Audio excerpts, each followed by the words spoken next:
Hi YouTube, Mochismo Eugene. Another video from Exit Strategy. Welcome. Let's talk about the narcissists and how imposing they are. They are very imposing. So much so to where you know right away that they have no regard, no respect for you or anything of the sort. When you're talking to someone, they'll come in to the room and they will begin the conversation with probably someone you're talking to, or even start a conversation with you with no regard of this whole human being talking to you. Now, we've all done this, I believe, at some point or another in our life. But as empaths and chosen ones, we don't make a habit out of being imposing. You see, the narcissist does not have self-respect. They are envious. They are jealous. Going back to the practical DNA of what they are and what makes them the way they are, this is the only way we're going to be able to grasp this stuff, and this is the only way we're going to be able to combat not being hostile, not reacting to what they do. Because you have to understand, they're doing things intentionally a lot of times for a reaction from you. They're doing that, and they're doing it for that reason, because they need a reaction. They want the attention because they see it's on someone else. That's jealousy. They are coming in because they're grandiose. They want what they're talking about to trump anything else that's happening in the room. So there's a multiple array of things going on within a narcissist's head, not to mention their ridiculous life. They're constantly living a life off the back of another person. I've told you before, they don't have a personality of their own. The only personality they have is the one that you see when you see them. That personality changes like the wind. It changes like the weather. I'll remind you of something Sam Vaknin said, who's a professor of psychology. He has a very high IQ. I think he's up in the top 5% of the world, which that doesn't mean anything to me. Just for reference's sake, I want to point that out. So he's pretty much a genius, but he's a narcissist. He himself said, if I can paraphrase, he said, when you're talking to a narcissist right now in this moment, he said, I think he said 2 or 5 minutes later, you're talking to a whole nother person. You're never talking to the same person when you're dealing with a narcissist. This is how the object constancy plays a big part. They cannot maintain a cruise control of a sort in a personality or even a conversation or an engagement. You'll see they'll go from one thing to the next, to the next, to the next. Now, you and I may be able to talk about a few things within one setting or one conversation, but they all will gel. Everything will gel. It will constantly make sense.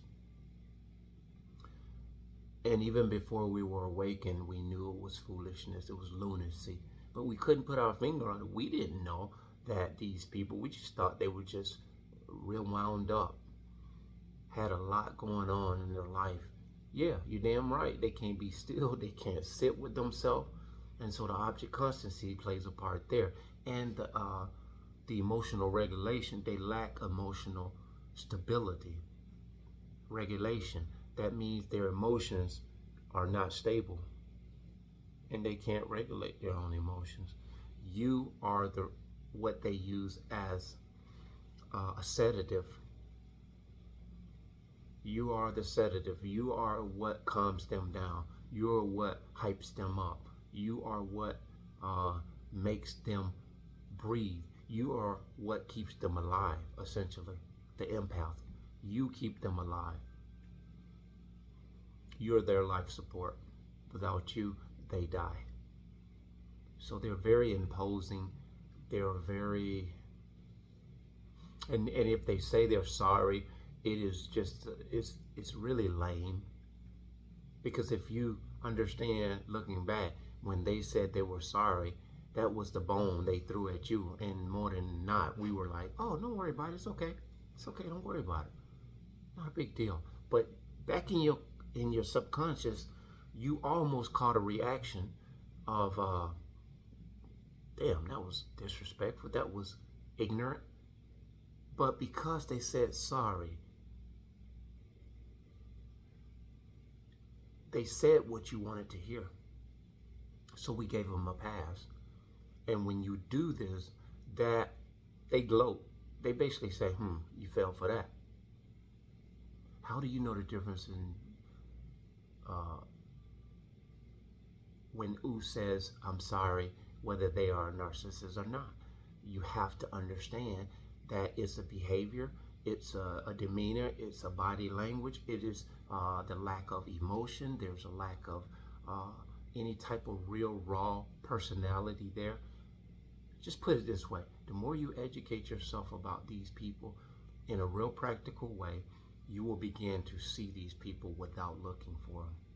I've said this many times before, and a lot of times you may not wholeheartedly think or conclude that they are narcissists, but if they have a toxic behavior, just like what I pointed out to you as far as the being imposing, very disrespectful, and just blatantly disregards conversations, these are telltale signs here. So what you do then, you just sit back and you relax and you just start to observe other things. You don't readily conclude that they're narcissists. You don't have to. You can just gradually observe these people. And if you find out after 4 or 5, or in my case 2 or 3 cues, you can pretty much write them off like I do. And this is a big world. We got a lot of space in this world. Some people, you don't have to be a part of their groove. You don't have to be a part of their circle. You can move around, and it's better to be safe than sorry. So that's what I wanted to talk about. The narcissist is very, very imposing, and I wanted to lengthen this with regards to contractors and different things like this. They will badmouth other contractors, empaths or not. They will just blatantly badmouth everyone to get the job. Smearing, cutthroat. We called it cutthroat before, but it's smearing. And they'll do this religiously. They'll kiss ass to the person who they want that job from, and they will throw you under the bus. They will steal property off of clients' property, and they will damage stuff and not take responsibility for it. They will beat the customer getting angry. And they will take deposit money. I've spoken about this in videos in the past. They will take deposit big sums of money. We're talking thousands of dollars. I know this because I've had to come in on projects because of some of this stuff that they've done.